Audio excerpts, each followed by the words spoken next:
За сайн байцгаана уу? Сэтгэл засалч эмч дондох эмгийг судлаач эмч ган тулга манай өнөөдрийн зочноор оролцож байна. Тэгээ их нөгөө сонирхолтой яриа өрнөх болов гэж би бодож байна. Бас зочин хөтлөгчөө бас танилцуулах зүйтэй болов. Цээжний хөндийн мэс заслын эмч, зүрхний эмч хашчулуун гэж гайхалтай мэс засалцаалуудаа энэ подкастыг бид нэр хийж байгаа. Радио хаус 89.7-оор бидний яриа шууд хүрж байгаа билээ. За энэ ч бид нар ингээд гайхаад байна л да. Донтох гэд эхэлж байгаа тийм. Донтох эмгэг судлаач гэнэ. Донтох бол одоо өчнөө олон юм донтох юм байгаа бах тийм. За бидний хамгийн түрүүнд орж ирж байгаа нь арх, дарс, хар тамхи тийм. Өөр одоо юу ах вэ? За энэ талаас нь яриа эхэлж тийм.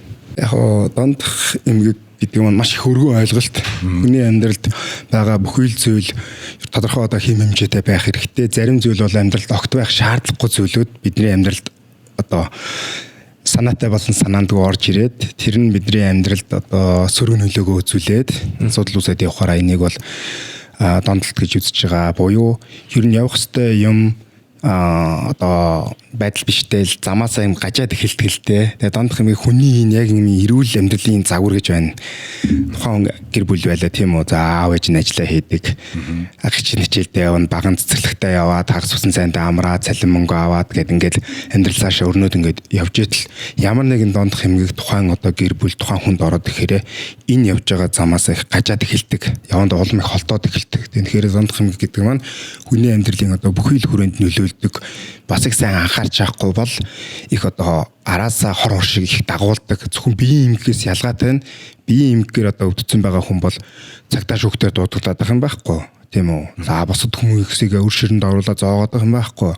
Эрүүл мэндэнд ороодох гэдэг л нэг хэсэг байж байгаа тийм үү. Гэтэл дондох эмгийг бол ойр тойрныхныгоо тухайн одоо хамт олоныг нийгмийг ихээхэн тийм сорилтонд оруулдаг. Их сайн анхаарч бас ажиллахгүй бол бидний амьдралд одоо айл болох байлахгүй байхын төлөө явах тийм зүйл юм а гэж ойлгож байна. За одоо монголчуудын хамгийн их донтож байгаа зүйл арх уу, хар тамхи уу? Эсвэл өөр вэ нү? Яг ингээд аваад үзэх юм бол тамхины одоо хэрэглээ бол хамгийн өндөр эдээ. Тамхи бол хамгийн өндөртэй ч баг эрэгтэйчүүдийн 2 хүнтэй би нэгэн татдаг гэсэн судалгаа байдаг аахгүй. Нийт хүн амын 24% гэж. Тэгэхээр сүүлийн үед одоо энэ залуучууд энэ өсвөр үеийнхэн дунд одоо электрон тамхи гэдэг асуудал гараад ирж байна гэдэг. Тэгэхээр ер нь дондох эмгийг бол одоо улам бүрэл хүрээгээ тэлж байна. Тэгээ цаашлаад одоо дэлгэцийн хамаарлан тэргээд явах юм бол дуусч үсэдэ болно. Тийм учраас энийг бид нэр одоо энэ техник технологийн дэвшилттэй холбоотой явж байгаа зүйлийг зөв зөвхөстэй ашиглах гэдэг тал руу нь чиглүүлээд явах зур аргагүй болчихж байгаа. Одоо их нөө би дэлгэцээс одоо ангид байх хэрэгтэй гэдэг төвчлөртэй хуцаа бариад. За мөрөдө тоглоом энэ тоглоод байгаа нөхдүүд бол буцаад тэр утас руугаа угаасаа орж яана гэж. Тэгэхээр дондох эмгэгийн талаар их ойлголттой, энээс хүн өөрөө өрсөн зэрэглээд аваад явах боломж бол хангалттай байдаг. Энэ талаарх одоо мэрэгжлийн хүний чиглүүлэг их чухал байгаа юм. Харамсалтай нь бол ер нь ингээд тусламж аваад ирж байгаа хүмүүсийн ихэнх нь бол дандаа дондох эмгэгийн төвшөнд хүрсэн ирдэг. Гэхдээ миний одоо яг энэ салбарт ажиллаад байгаа гол одоо зорилго бол дондох эмгэг бол ингээд одоо сайжирч болдог. Засраад хүн яах нь уу? Иргэн хэвийн байдалтай ороод явах боломж болцоо нь бол байдаг учраас энэ ингээд салбарт ажиллаад олон хүнд бас боломжоор туслаад дэмжиж хүний амьдралын үүссэн байгаа асуудал бэрхшээлийн одоо хамтдаа шийдвэрлээд ингээд одоо явж байна да. Тамхи за нэг дэт юм байна. Хоёрт захирын тохиолдох сэтгцийн эмгийн судалгаар бол архины асуудалтай хүмүүс нийт хүн амын 6.2% гэж байдаг. Араас нь бол мэдээж архины хэрэглээний асуудлууд бол орж ирнэ. Гэхдээ арх тамхи чинь нэг юм сонин категорид явдаг байхгүй юу? За хар тамхи мансуурл гэж явахаар энэ бол угсаа олон улсын одоо дүрмж конвенцээр ингээд хориглогдсон хадгалж болдгоо, зарж болруулж бол хилдэл мал дамж болдоггүй гэдэг. Гэтэл олон улсын хяналтанд ороогүй гэдэг дотор арх тамхи хоёр явж байгаа байхгүй юу? Тэгэхээр хуулинд арх тамхи хэрэглэхийг огт хинч хийж болохгүй гэдэг тийм заалт байхгүй учраас тухайн хүний одоо сонголтын асуудал болчихж байгаа юм. Жишээ нь би ингээд нэг хүнийг одоо архитаар суухын хүчээр одоо хориглол тэр хүнийг дих эрх зүйн үндэс бол байхгүй. Тэгэхээр тухайн улс орон энэ асуудлаа дотоодынхоо одоо дүрм журмаар тийм үү зохицуулалтынхаа энэ хэм хэмжээгээр зохицуулаад явууштай гэж. Тэгэхээр Дэлхий дээр 8 сая гаруй хүн бол яг тамхины шалтгаанаас эмгээр нас орж байгаа гэж үзэж байгаа жилд. Тэрний 7 сая гаруй нь бол тамхи татдаг хүмүүс.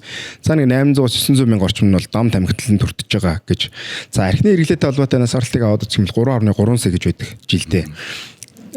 Тэгэхээр энэ бол бас бага тоо биш. Цаашлаад энэ халдварт ус хүчний эрсдэл хүчин зүйл болоо явж байгаа нас баралтуудыг тооцоолох юм бол энэс бүр асар их тоо гараад ирнэ. Яагаад тэгэхээр хавдраар хүн одоо уушны хавдраар нас барлаа гэдэг бол энэ хавдрын өвчлөлт рүү ангилагдаж байгаа. Гэтэл анхдаг шалтгаан нь юу вэ гэдэг ингээд үзэхэд бол 5 эрсдэл хүчин зүйлсийн толгой зөхөө явж байгаа хоёр бол архины хэрэглээ, тамхины хэрэглээ болчихж байгаа байхгүй юу. Тэгэхээр энэ дээр бид нар бас их анхаарч явах хэрэгтэй. Тэгэхээр нийтлэг энэ одоо ирчүүдийн дунд тийм ээ одоо мод гэж хэлэхэд одоо хаашаа ер нь одоо сүүлийн үед би бас иргэдээс сургалт мургалтанд сууж байгаа хүмүүс их асуугаад байгаа юм л да. Ер нь архих болохгүйг нь мэдчихэж байгаа. Тамхи хортойг нь мэдчихэж байгаа тийм ээ. Тэгээ ер нь яагаад ингэж орчтой юм гэхээр хүмүүс янз бүрийн ингээл яг энэ гээд гаргаад ирэх хариулт бол баггүй сониучрахад гин бусдууд уруу татагдаад одоо ингээд зөндөө олон сэтэл юунууд бол байдаг байх. Тэгтээ эмч бол 100 татна үстэй.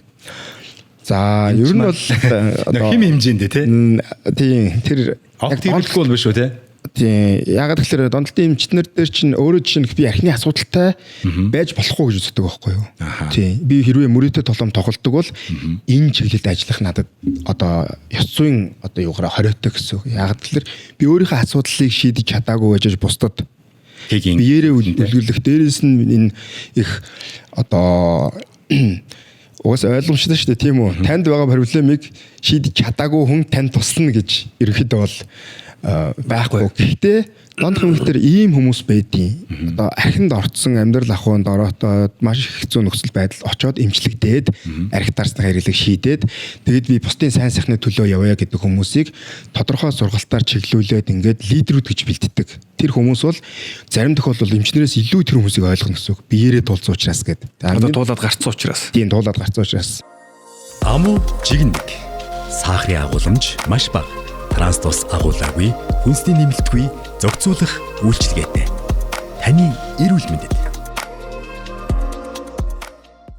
Яг миний хувьд болохоор одоо шилбэл ингэж андаа түрүү хэлсэн хоёлаа архи тамхи бол болохгүй гэдэг. За бусад зүйлүүд бол мэдээж ингээд боломжгүй гэдэг. Тэгэхээр яг энэ дээр харахаар зохистой хэрэглээ гэдэг асуудлууд гараад байгаа юм л та. За яг тамхин дээр бол одоо яг зохистой хэрэглээ гэдэг бол яг үнэхээр татаа сурцсан хүн бол ядаж дор хаяж өдөрт нэг юм уу хоёрыг.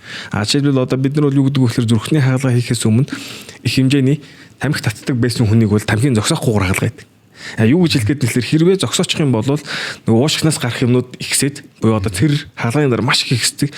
Тэгээд нөгөө тамхи таталтай хүн чинь улам ихсдэг учраас ерөөсөө тамхи таталтаа зүг ингэж хаалгаыг нэгээ явдаг ийм асуудлууд бас байдаг байхгүй. Тэгэхээр яаж юм гэхээр яг энэ донтолт биш гэдэг асуудлыг яаж шийдэх вэ? Тамхи татж байгаа хүмүүст одоо архин дээр ч гэсэн яг тийм болцсон. Одоо стандарт drinking гэдэг ийм үг байсан. Монголчуудад орчуулахаар стандарт уулт гэдэг. Тодорхой түвшинд байхад бол одоо эрсдэл багтаа хэрэглээ гэж үздэг байсан ойлголт одоо дэлхийд даяар байхгүй болсон. Тийм учраас тамхинаас ангид байх цоо эрүүл байг гэх юм бол тамхи огт татахгүй байх л гэдэг сонголт байгаа. Өдөрт одоо ягаад гэхээр дондох эмгэгч чинь хүний амьдралд их тийм 100 орж ирдэг байхгүй юу?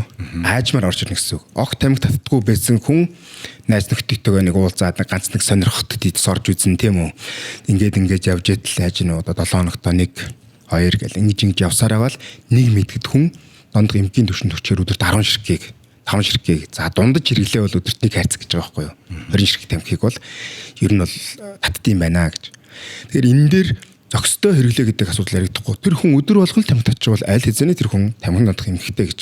Тэгэхээр тэр хагалгааны тухайд бол тэр мөчид бол угаасаа тэгж зохицуулахгүй бол биеийн дасан зохицоод ингээд явцсан байгаа үйл ажиллагаа нь өөрчлөгдөд гэж байгаа. Уртын хугацаанд бол бид нар энэ асуудлаа шийдэхгүйгээр одоо ингээд зарим юмыг гайхаад байдаг байхгүй. Жимд амар гүгээ тийм ээ дасгал хөдөлгөөн хийж яснаа гадаа гараад электрон тамхи татаа зогсож байгаа хүмүүсийг харахаар надад ерөөс нь хавцлахгүй харагдаад байдаг байхгүй. Эрүүл мэндийнхаа төлөө нэг талаасаа хичээгээд байгаа юм шиг байна.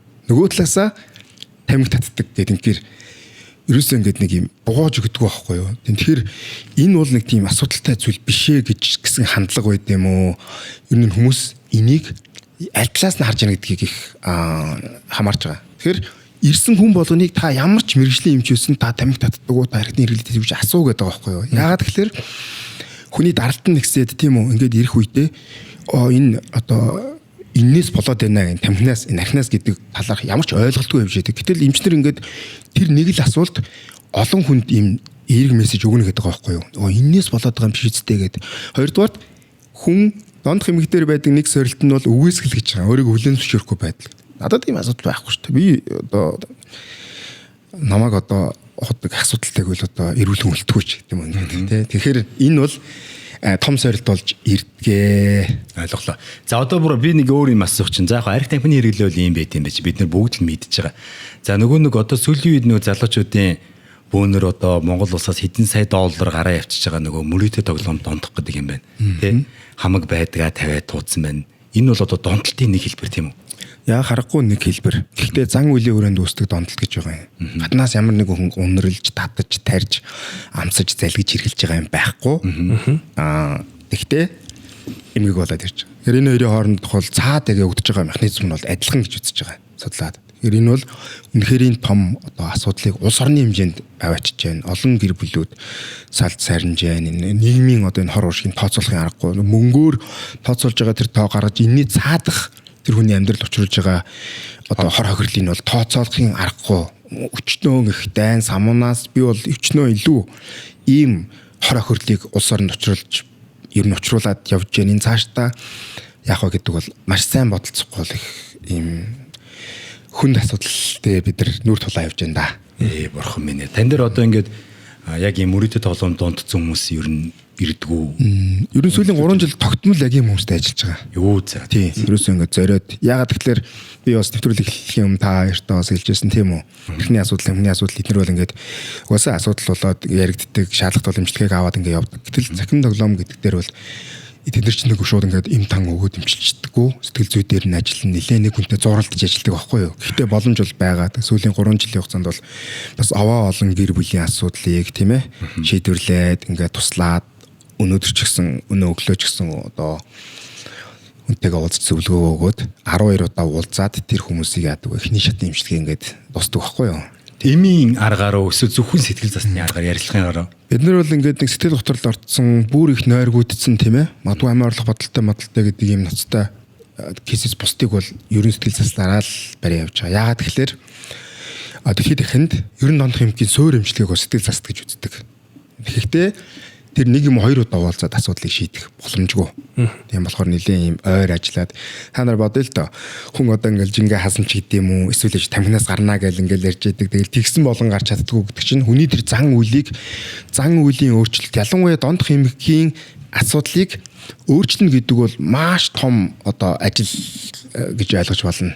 Одоо жишээлбэл одоо яг хүмүүс ихсэж байна гэдэг гэж байгаа. Яг одоо ингээл мэдээгээр гаргаж гисэн за нэг тэдэн сая доллар ингээ гарцсан байна, ингэсэн байна гэл ингээ явж. Тэгэхээр яг энэ дээр хийсэн судалгаанууд байгаа юу? Хэр зэрэг орчим одоо манай залуучуудын хэдэн хувь орчим нь ер нь энэ яг энэ донтолттой байна. Нэг хоёрдугаарт энэ имчилгээндээ ингээд явангууд имчилгээгээ болохоор яах вэ? Одоо жишээлбэл сая бол 12 уулзалт буюу 12-оор нэг цикл болдгоо гэдэг чинь. Тэгэхээр өөрөө ганцаараа явах уу эсвэл гэрийнхэнтэйгээ цуг явах уу? Жишээлбэл одоо юу гэдэг өөр донтолтууд бол хамааралтай байх магадлалууд байдаг шүү дээ. Хоёулаа цуг явдаг гэр бүлийн хоёр гэдэг юм уу те. Иймэрхүү байдаг. Энэ дэр юу яадаг вэ? За голд манай үйлчлүүлэгч байна. Тоглоод байгаа асуудалтай болсон юм. За би бол зүүн талаас нь түшигнэ гэж хэлдэг юм. За баруун талаас нь бол тухайн одоо гэр бүлийнх нь нэгтэр нь байж болно, эцэгийнх нь байж болно гэдэг энтийн холбоотой. Энэ гурвын ажил мөнгө төгрөгөө эмчилгээндээ зарцуул, цаг хугацаагаа зарцуул, энэ талаас сэтгэл гаргаад танаханд хамтарч ажиллая. Би бол өөрчлөгдөё гэд хандж байгаа хүмүүстэй бол илүү их тийм юу ханддаг. Ач холбогдол өгдөг гэх юм уу? Тэр чинь явсаар хагаад зориод ирж байгаа хүн гэдэг чинь зүгээр нэг санаандгүй тааралдаад нэг аяг цай кофе ууж байгаа юм биш байхгүй юу. Тэр утгаараа ер нь бол их тийм нахуур ажиллахыг ер нь бол хичээдэг. Тэгээд эхлэнгүүт 2-3 уулзалтын дараа тэр хүний нүүрэндээ л ингээд эерэг хөрчлөлт гарч ирдэг. Өнгөрсөн шөнө эмчи биз та. Айгуу сайхан унтаад гонлоо. Өчтөр хорой ингээд байж хаад те одоо яг эхний тэр нэгтэдээс өөрчлөрөө бол эцэг ихтэй энэ тэр яаж хаад эхний ээлжинд хуугаад энэ тэр ингэсэн. Тэгээд ер нь л эмчилгээндээ ингээд яваад эхлэхээр бас тогтоод ирж юм шүү гэдэг. За тэгэл нөгөө мөнгө төгрөг нь нэхт бол хинээс яаж хитэн төгрөг авах вэ? Ямар боломж байгаад вэ гэдгийг л өдөр шөнөгүй баг бодхолж байгаа. Тэгээ зээлдэг, тэрийгэд аргалахын тулд тавьдаг. Яг алдаж оноод явдаг гэж байгаа. Гэхдээ эцэст бол алдсан нь илүү гэдэг. Амуу жигнэг. Сахарын агуулмж маш бага. Транстос агуулаагүй. Инсний нэмэлтгүй зөвцүүлэх үйлчилгээтэй. Та эрүүл мэндэд анхаараарай. Монголд одоо энэ яг мөрөдө тоглоомын ингээд онцсон эмчилдэг сэтгэл заслж хийдэг ер нь хэдийн эмч байд юм болов уу? сайн мэдээ гэх юм бол сэтгцийн эрүүл мэнд сэтгэл зүй гэдгийг сонирхдаг одоо эмчнэр сурыг гэдэг мэрэгчлэлнүүдийн тоо бол жил ирэх тусам нэмэгдэж байгаа. Тэгээд хүн ам нь ингээд явж байгаа. Хоёрдугаар гэх юм бол сэтгцийн эмч болгон донтол руу ерөөсөөр ордоггүй. Донтол чинь маш их сорилттой салбар байхгүй юу? Сайхан архины асуудалтай хүмүүс эмчлэр явж идэл дахиад очдөг. Тэнгүүд тэр эмчнэрийн нөгөө одоо урам зориг эмчин айгүй мохдог байхгүй юу? Гэтэ энэ бол дондох хэмжээний угаасаа байдаг шинжийнх нь нэг. Тийм учраас хүн ажиллаад үр дүн гаргаад явдаг юм а бариад явъя. Би сэтгэл састараа ингээд явъя. Гэр бүлтэй ажиллая, би хүүхдтэй ажиллая.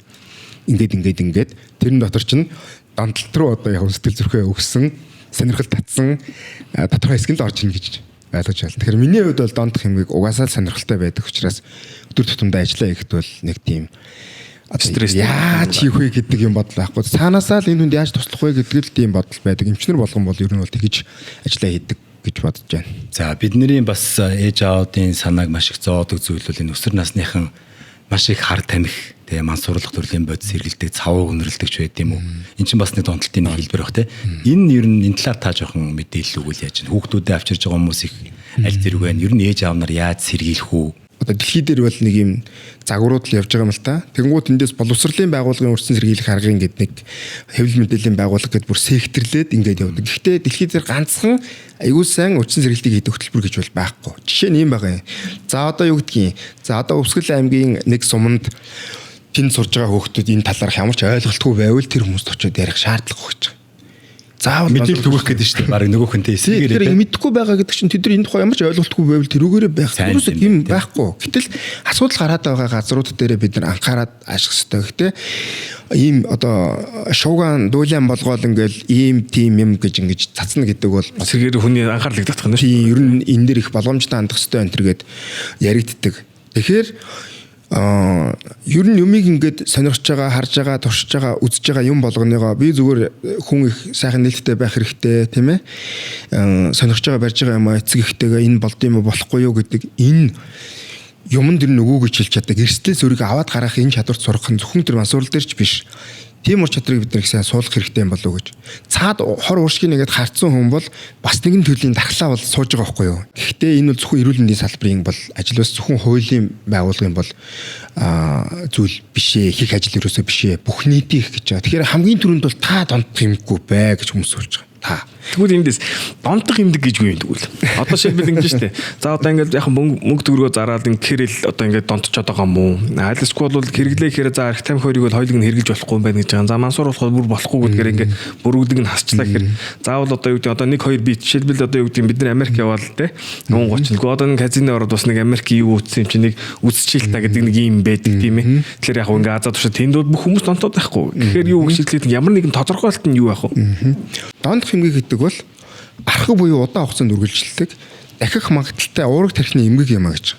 Архаг гэдэг маань үндсэндээ хүний одоо энэ тархинд гарч байгаа тэр архин дондох эмгэг гэдэг бүтэц энэ эмгэгийн голомд үүссэн тохиолдолд тэр хөл насан туршдаа тэр хүний тархинд толгойд байдгаараа байж л байна.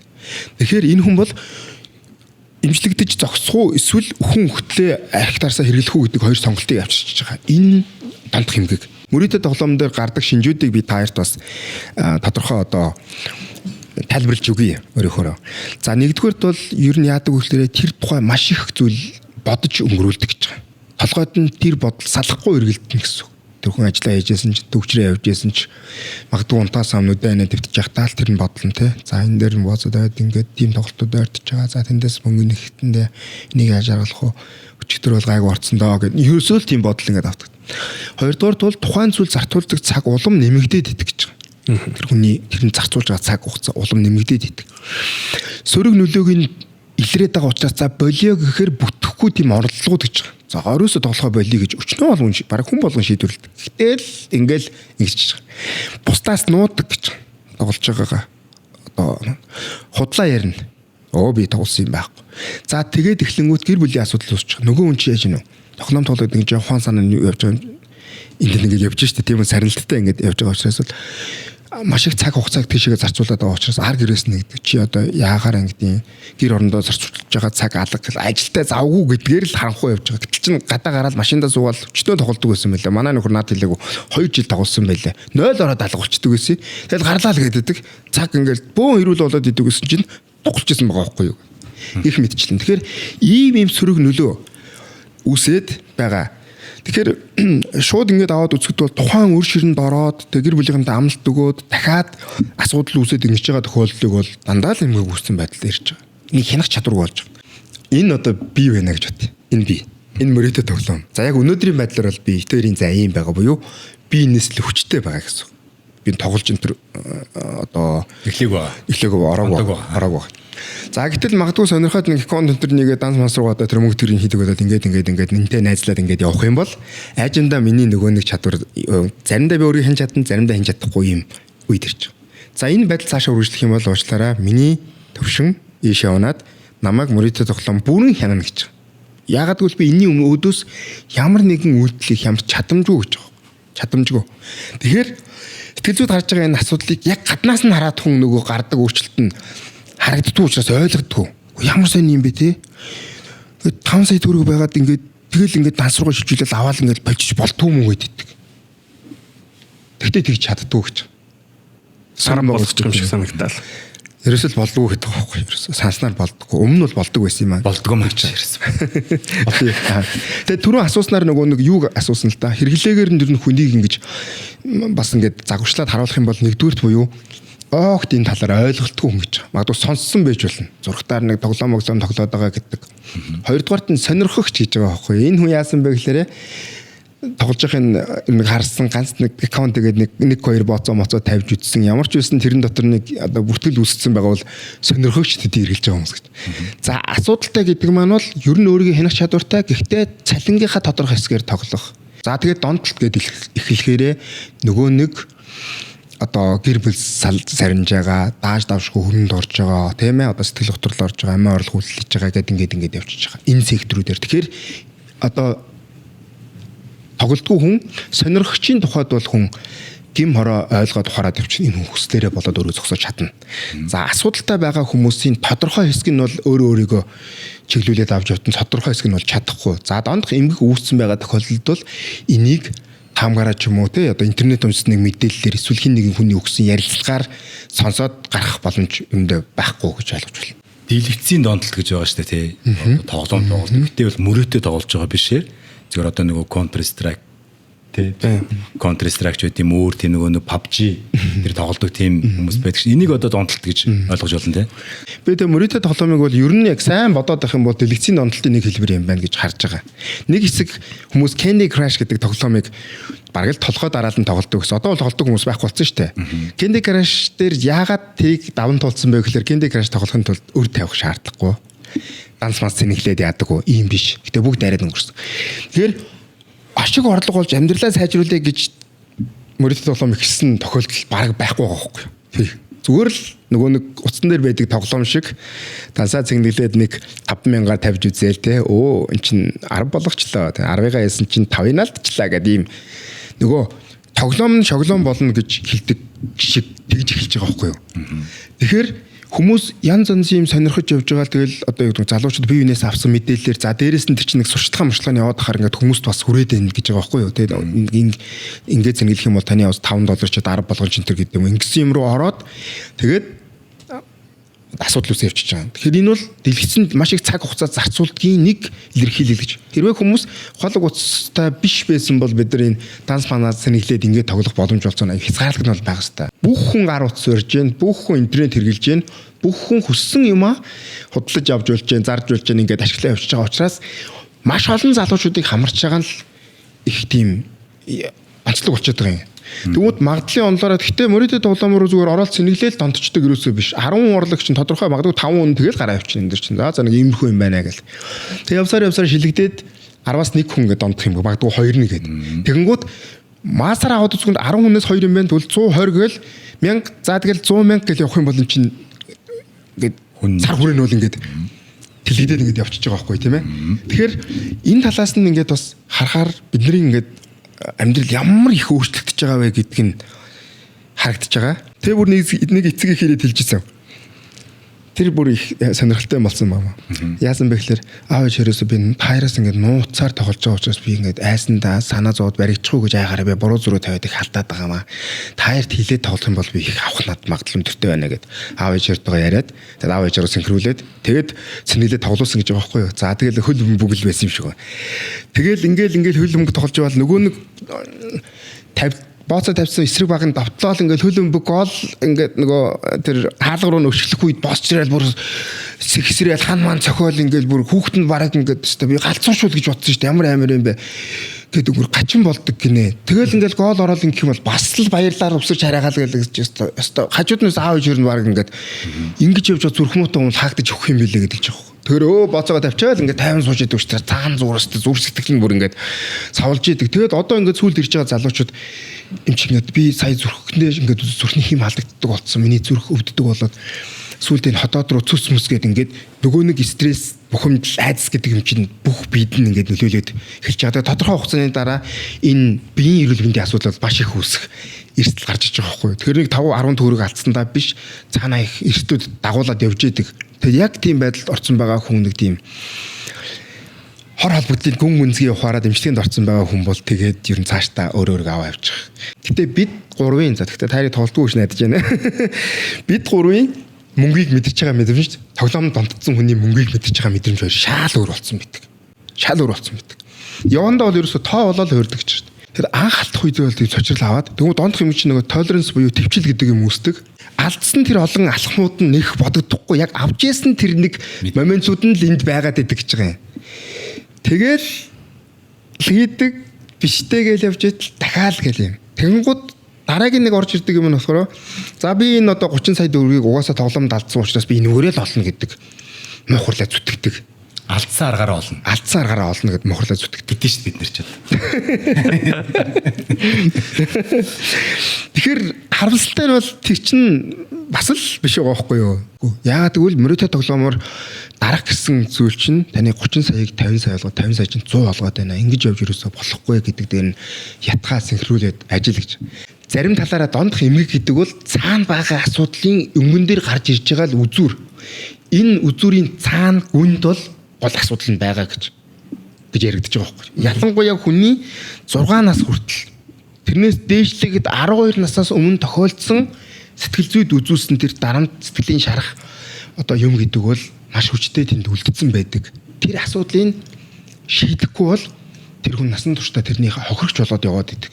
Тэгээ ингэдэг байхгүй архичны хүүхэд архичнтай суудаг гэдэг юм ном дээрс ингэ уншаад гайхдаг байсан чинь яагаад гэхээр юм нэг сонио юм байхгүй. Тэнд өсөж байгаа. За аав нь арх удаг байсан болж таарах гэдэг юм да. Тэр охин ингээд гэр бүлдээ ингээд өсөж байгаа төрсөн өсөж байгаа. Тэгэл аав нь зогтуу ирнэ. Тагирaalаа хэрүүл уруулгаар нь заадаг ажиллаа хийн хэд өдөр уухгүй явна гэдэг юм чинь тэр хүний програм энэ хүний толгойд бичигдэж яадаг буюу архитны асуудалтай хүнтэй ойлголцох тийм програм бичигдэж байгаа. Тэгээд яг тийм архитны асуудалгүй хүнтэй очиод ярихаар юм таарахгүй гэж ойлголцох мэдрэх гэдэг. Тэгээд тэр бол зүгээр үгүй. Сэтгэл зүй гэхээс илүүтэй мэдрэмжийн холбоос үүсэж байгаа байхгүй. Тэр цаагаараа тэр хумсралахгүй. Тэгэл эцсийн мөчт бол архитны асуудалтай хүнтэй сэтгэл санаа нийлээд явах магадлал аюу өндөртэй. Тэгэхээр тэр хүний тэр бага наснд үүссэн асуудлыг бид нар шийдчих юм бол тэр хүн ариг тарс хэрэгэлдэггүй тэр хүрээлээсээ хань ижлээ яваа сонгоод явчих боломжтой. Нэг бол бүр үзий ядаж болно те. Бүр жигшээд одоо багада авсан дээр маань бүр жигшээд тийм үнтэй эзэж нийлэхгүй бас тийм мэдрэмжийг бас үлдгэж нэг болно. Тийм болно. За маш их баярлалаа. Өнөөдрийн манай зочноор сэтгэл засалж эмч, дондох эмгэг судлаач, эмч Гантулга маань оролцлоо. Маш сонирхолтой айтайхан яриа өгсөн. Маш сайхан яриа боллоо. Энэ маань бас залуучуудад гэр бүлүүдэд олон одоо бас ухаарлыг хайрлах байх гэж би бодож байна. Тэгээд эмчтэй бас эмч орж ирээд бас манай нөгөө нэвтрүүлэг орохоор фэйсбүүкээр биччихээрэй те. Бидний энэ подкастыг дэмжиж үндэсний үйлдвэрлэлийн Аму брэнд ивент гэж ажилтیں۔ Хамтарч ажилтیں۔ Тэгээ энэ бол ямар нэгэн транс тос байхгүй, сахарын агуулмж маш бага. Одоо тань шиг нөгөө бүх эрүүл юмд дуртай хүнд бол энэ маш хэрэгтэй бүтээгдэхүүн байгаа. Бас үзэгчтэйгээ ч гэсэндээ би авч хэрэглээсэй гэж хүсэж байна. Таны бас ажилд амжилт хүсье. Ялангуяа бас хашаа амжтай маш их баярлалаа. Тэгээд дөнгөж хагалгаанаас гарч ирээд хүнээс ирээчээд орж ирээд одоо буцаад имлэг рүүгөө гүүн гэсэн үйлдвэртэй явж байгаа. За та хоёртай маш их баярлалаа. Баярлалаа. Аму жигнэг сахарын агуулмж маш бага. Транс тос агуулаагүй. хүнсний нэмэлтгүй зохицуулах үйлчилгээтэй та эрүүл мэндэд анхаараарай.